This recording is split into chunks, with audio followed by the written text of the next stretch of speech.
வினோத் அவரோட படத்துக்கே வரமாட்டார், ப்ரமோஷனுக்கு வரமாட்டார், யோசிப்பார். அப்படியே கூப்பிட்டாலும் முகத்தை மூடி மறைச்சிக்கிட்டு பேசவும் மாட்டாப்புல. என்ன ஏண்டா கூப்பிட்டீங்க இதுக்கு அப்படின்னு அவரோட ப்ரமோஷனுக்கே வரமாட்டார்.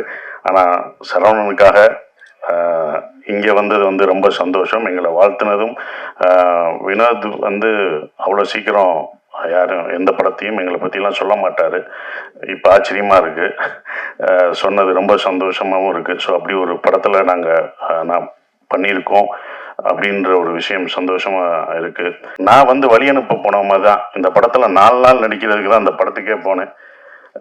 கனியனை நடிக்கிற கேரக்டர் தான் என்னோட கேரக்டர். வழி அனுப்ப ட்ரெயினில் ஏற்றி விட்டுரு, வாங்க நீங்களே ஏறுங்க. அந்த மாதிரி நான் வழி அனுப்ப வந்தேன், என்னப்பா ஏற்றிட்டீங்க, அப்படிதான் அந்த படம் இருந்தது.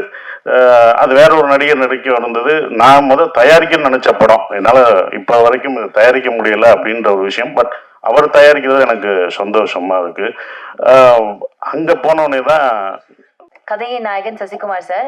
ஆக்சுவலி ஒரு சில இயக்குனர்கள் தான் ஸ்க்ரீன்ல பயங்கரமா நடிச்சு ஒரு பெர்ஃபார்மராகவும் நிரூபிப்பாங்க. அந்த மாதிரி ஒவ்வொரு ஃப்ரேம் பை ஃப்ரேம் தான் ஒரு நடிகன் அப்படின்றதையும் எல்லா இடத்துலையும் ப்ரூவ் பண்ற ஒரு இயக்குனர். ரொம்ப காதல் சினிமா மேல. அவர் ஒரு சின்ன ரோல் பண்ணியிருந்தாலும் சரி, ஒரு பெரிய ரோல் பண்ணாலும் சரி, அவ்வளோ அழகா அதை ஸ்க்ரீன்ல கொண்டு வருவாரு.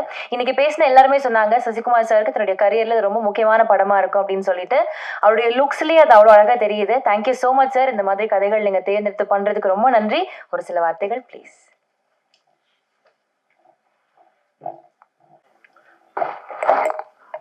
எல்லோருக்கும் வணக்கம். முதல்ல நான் சீமானுக்கு நன்றியை சொல்லணும். எங்களை வாழ்த்த படம் இவ்வளோ வேலை மத்தியிலும் எங்களுக்காக, தம்பிகளுக்காக உங்களுக்கு நன்றியை தெரிவிச்சுக்கிறேன். நீங்கள் படம் பார்த்து எங்களை வாழ்த்துனது ரொம்ப மறக்க முடியாத, ஒவ்வொரு வார்த்தையும் மறக்க முடியாமல் இருக்குது. அதுக்கு உங்களுக்கு நன்றியை தெரிவிச்சுக்கிறேன். நானும் சரவணும் அவ்வளோ ரசித்தோம். நீங்கள் சொன்ன வார்த்தைகள் ஒன்றொன்றும் உண்மை. இப்படி நடக்கணும், இப்படி இருக்கணும்னு சொன்ன விஷயங்கள் அதை நீங்கள் மறுபடியும் இதில் சொன்னீங்கன்னா இன்னும் சந்தோஷப்படுவோம் எங்கிட்ட சொன்னதை. அது அப்புறம் வினோத் அவரோட படத்துக்கே வரமாட்டார், ப்ரமோஷனுக்கு வரமாட்டார், யோசிப்பார். அப்படியே கூப்பிட்டாலும் முகத்தை மூடி மறைச்சிக்கிட்டு பேசவும் மாட்டாப்புல. என்ன ஏண்டா கூப்பிட்டீங்க இதுக்கு அப்படின்னு அவரோட ப்ரமோஷனுக்கே வரமாட்டார். ஆனால் சரவணனுக்காக இங்கே வந்தது ரொம்ப சந்தோஷம். எங்களை வாழ்த்துனதும் வினோத் அவ்வளோ சீக்கிரம் யாரும் எந்த படத்தையும் எங்களை பற்றிலாம் சொல்ல மாட்டார். இப்போ ஆச்சரியமாக இருக்குது, சொன்னது ரொம்ப சந்தோஷமாகவும் இருக்குது. ஸோ அப்படி ஒரு படத்தில் நான் பண்ணியிருக்கோம் அப்படின்ற ஒரு விஷயம் சந்தோஷமாக இருக்குது. சந்தோஷ், எல்லாருக்கும் என்னுடைய நன்றியை தெரிவிச்சுக்கிறேன். வந்த அனைவருக்கும். இவங்கெல்லாம் சரவணோட நண்பர்கள், அவங்க எல்லாருக்கும் நன்றியை தெரிவிச்சுக்கிறேன். எங்கள் டீம் சார்பாக தெரிவிச்சுக்கிறேன்.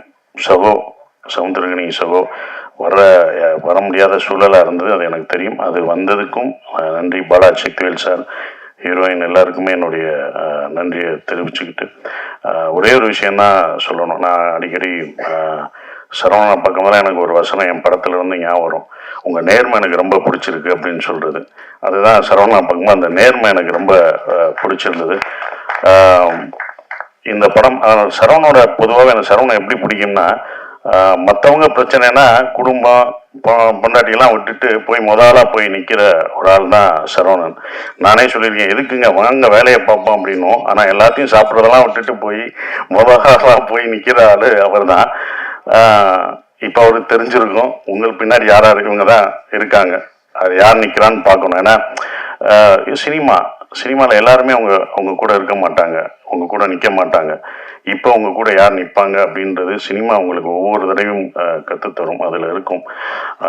அவங்க கூட எப்போதும் நாங்கள்லாம் இருந்தாலுமே எப்போதும் கடைசி வரைக்கும் நிற்கிறது உங்கள் மனைவி தான், கலாக்கா தான். அந்த ஓரமாக நின்று ரசிக்கிறாங்க பார்த்தீங்களா? எந்திரிங்க, இப்போயாவது எந்திரிங்க. அவங்க தான் இந்த படத்தில் எங்களோட கஷ்டப்பட்டது. நான்லாம் கிடையாது, அந்த அடியெல்லாம் ஒன்றுமே இல்லை. நான் வருத்தப்பட்டேன்னு பாத்திரம் கழுவிட்டு இருப்பாங்க அவங்க டீச்சரு. அந்த வேலையெல்லாம் லீவை விட்டுட்டு மன்னிச்சுக்கோங்க, அவங்க கணவருக்காக வந்தாங்க. எல்லாத்தையும் விட்டுட்டு அவங்க பாத்திரம் கழுவுறத பார்க்கும்போது எனக்கு ரொம்ப இந்த வழியெல்லாம் ஒன்றுமே தெரியாது. ஏன்னா அவங்க பசங்க அவங்க அதெல்லாம் பார்த்தோம்னா நமக்கு கண்ணீர் வரும். நான் வாங்கின அடியெல்லாம் ஒன்றும் கிடையாது. அந்த அடியெல்லாம் எனக்கு பின்னால் விருதாக கூட மாறும். ஆனால் அவங்களுக்கு அது என்ன ஆகும்? அவர் ஜெயிக்கணும், அவர் ஜெயிக்கணுன்ற ஒரு விஷயம்தான். கண்டிப்பாக இந்த படம் சரவணனுக்கு பெருசாக நிற்கும். அதுக்கு தான் எல்லாம் வந்து நிற்கிறோம். நான் வந்து வழி அனுப்ப போனவங்க தான் இந்த படத்தில் 4 நாள் நடிக்கிறதுக்கு தான் அந்த படத்துக்கே போனேன். கனியனை நடிக்கிற கேரக்டர் தான் என்னோட கேரக்டர். வழி அனுப்ப ட்ரெயினில் ஏற்றி விட்டுரு, வாங்க நீங்களே ஏறுங்க. நான் வழி அனுப்ப வந்தேன், என்னப்பா ஏற்றிட்டீங்க? அப்படிதான் அந்த படம் இருந்தது. அது வேற ஒரு நடிகர் நடிக்க இருந்தது. நான் தயாரிக்கணும்னு நினைச்ச படம். என்னால் இப்போ வரைக்கும் தயாரிக்க முடியல அப்படின்ற ஒரு விஷயம். பட் அவர் தயாரிக்கிறது எனக்கு சந்தோஷமா இருக்கு. அங்கே போனோடனே தான் நானே சொன்னேன், சரி நம்மளே ஒரு இழுத்து விட்டோமோ, தயாரிப்பு நம்மளும் வந்துட்டோம், இழுத்து விட்டோமோ அப்படின்னு ஒரு மனசு குற்ற உணர்ச்சி இருந்தது. அப்போ சொன்னேன், சரி நானே பண்ணுறேங்க அப்படின்னு. அவரும் கொஞ்சம் ஏறங்க பார்த்தாரு. எங்க உங்களை நான் வேற மாதிரி பார்க்குறீங்க, வைரவன் கேரக்டரில் நான் அப்படி நிற்க வச்சிருக்கேன், நானே இப்படி உங்களை இறக்கி இந்த சென்ஸ் இவ்வளோ கஷ்டமான ஒரு இடத்த கொடுக்கறது, அவ்வளவுதான் உங்களை நீட்டாக அப்படி வந்து நின்னீங்க, பார்த்தீங்க, அப்படி இது பண்ணீங்க, அப்படி பார்த்ததை நீங்கள் இதில் ரொம்ப கஷ்டப்படணும், இந்த கேரக்டராக மாறணும், நீங்கள் எப்படி மாறுவீங்க அப்படின்னு சொன்னார். பண்ணுவாங்க, வாங்க ட்ரை பண்ணோம் அப்படின்னு. ஆனால் அந்த கதை எனக்கு உள்வாங்கியிருந்தேன். ஸோ ஒருக்காக பண்ணுவோன்னு உள்ளே போய் முதல் நாள் ஷூட்டிங் போனோம். ஷூட்டிங் போய் எல்லாமே முதல் நாள் ஷூட் பண்ணும்போது எல்லாம் வரணும். நான் எல்லாருக்கும் வணக்கம் வைக்கணும். ஆனால் அந்த நடிக்கிற எல்லாருமே எனக்கு வணக்கம் வச்சாங்க. வணக்கம்ட்டாங்க, கட்டுன்ட்டாரு. நான் அப்புறம் அவங்ககிட்ட கெஞ்சி, நீங்கள் வணக்கம் வைக்காதீங்க, நான் தான் அந்த இடத்துல வணக்கம் வைக்கணும்னு. அவங்க என்ன ஒரு நடிகராகவே பார்த்தாங்க. அப்புறம் அந்த போட்டு காமிச்சு சரியா வரலன்னொடனே 2 நாள் கழிச்சு தான் அந்த இதுக்குள்ளே போய் கரெக்டாக நான் உள்ளே போய் அதை இவ்வளோ தூரம் நடிக்க வந்திருக்கேன். அவர் சொன்னார், நான் ரொம்ப கஷ்டப்பட்டேன் அப்படின்ற ஒரு விஷயம். ரொம்ப கஷ்டப்பட்டேன்னாரு. இஷ்டப்பட்டு தான் கஷ்டப்பட்டேன். நட்புக்காக நாங்கள் உயிரே தருவோம். அடி வாங்க மாட்டோமா என்ன? பல அடி வாங்க மாட்டோம். ஆனால் அந்த மாதிரி வாங்குறது தான் அது. எனக்கு அது நல்ல விஷயமா அமைஞ்சிருச்சு. படம் பார்த்துட்டு நீங்க சொல்லுவீங்க, இதை நீங்க மிஸ் பண்ணாதது நல்லது அப்படின்னு சொல்லுவீங்க. ஏன்னா நீங்க தான் படம் பார்த்து சொல்லணும். ஏன்னா எங்க படத்தை நாங்களே வந்து சொல்ல முடியாது, இப்படி இருக்கு அப்படின்னு சொல்ல முடியாது, பாராட்டிக்க முடியாது. நீங்க படம் பார்த்து சொல்லுவீங்க. கண்டிப்பா நான் அதை மிஸ் பண்ணலை அப்படின்ற ஒரு விஷயம். கனியனை சொன்ன மாதிரி அந்த படமே யார் இதுக்கு வேணும் அப்படின்றத எடுத்துக்கிறோம். அப்படிதான் இதை எடுத்துக்கிட்டதா நான் இப்ப நினைக்கிறேன். இவங்க எல்லாம் படம் பார்த்துட்டு சொல்லும் போதும் அதை இருக்கிறேன்.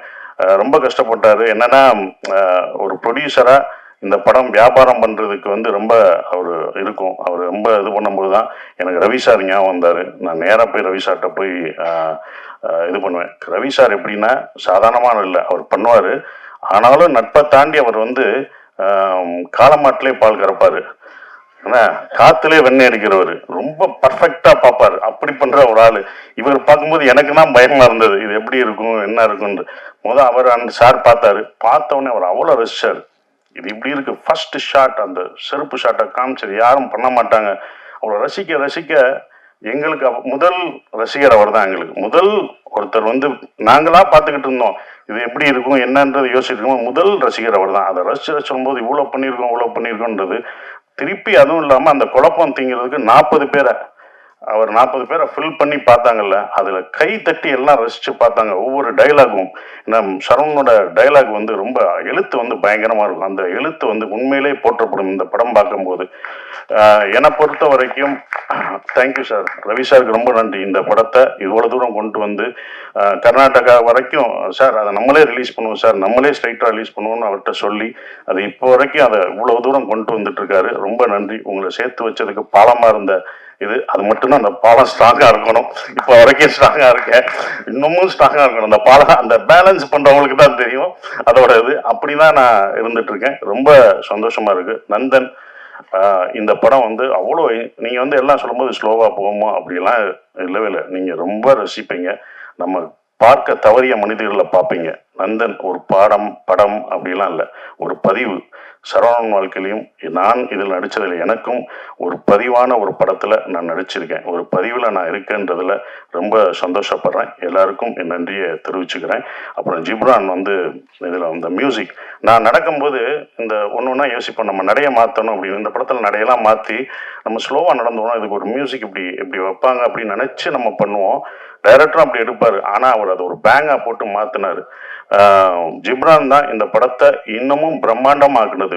அந்த மியூசிக்கில் நீங்கள் மியூசிக் பார்க்கும்போது படத்துக்கும் அந்த மியூசிக்கும் வேற ஒரு இது தெரியும், ஆப்போசிட்டாக இருக்கும். அப்படி பிரம்மாண்டமாக்குன ஜிப்ரானுக்கு என்னுடைய நன்றிகளை தெரிவிச்சுக்கிறேன். நன்றி, வணக்கம். Thank you so much sir.